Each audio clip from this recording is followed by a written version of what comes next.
last month that killed the U.S. ambassador and 3 other Americans. Cheryl Atkinson has been looking into this, and what she found raises new questions about whether the U.S. military could have done more to save the 4 men. She joins us from our Washington bureau this morning. Good morning, Cheryl.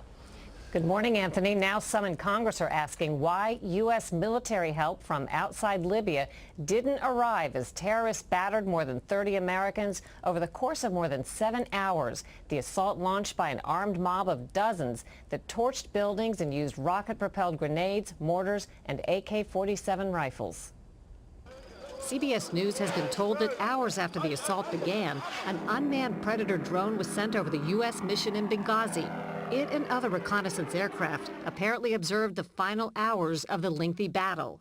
The State Department, White House, and Pentagon declined to say what military options were available. A White House official told us that at the start of the attack, Chairman of the Joint Chiefs Martin Dempsey and Defense Secretary Leon Panetta looked at available options, and the ones we exercised had our military forces arrive in less than 24 hours, well ahead of timelines laid out in established policies.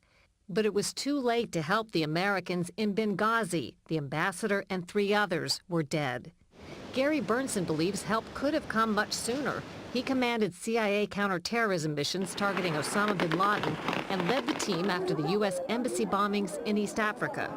You find a way to make this happen. There isn't a plan for every single engagement. Sometimes you have to be able to make adjustments.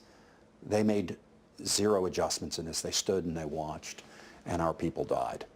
The Pentagon says it did move a team of special operators from Central Europe to Sigonella, Italy, but gave no other details. Sigonella is a large naval air station just an hour flight from Libya. Other nearby bases include Aviano and Ceuta Bay. Military sources tell CBS News that resources include fighter jets and Spectre AC-130 gunships, which the sources say can be extremely effective in flying in and buzzing a crowd to disperse it.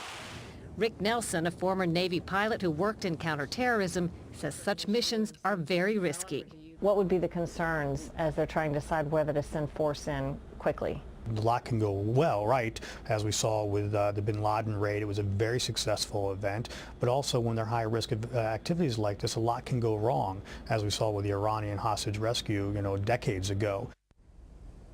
Add to the controversy the fact that the last 2 Americans didn't die until more than 6 hours into the attack, and the question of military help becomes very important. Rebecca? Cheryl, this question of diplomatic concerns, as we understand it, also played into this. Sending U.S. military into another country's airspace, that can be a sensitive issue. That was likely part of the discussion. Sending military into another country can be sensitive and delicate.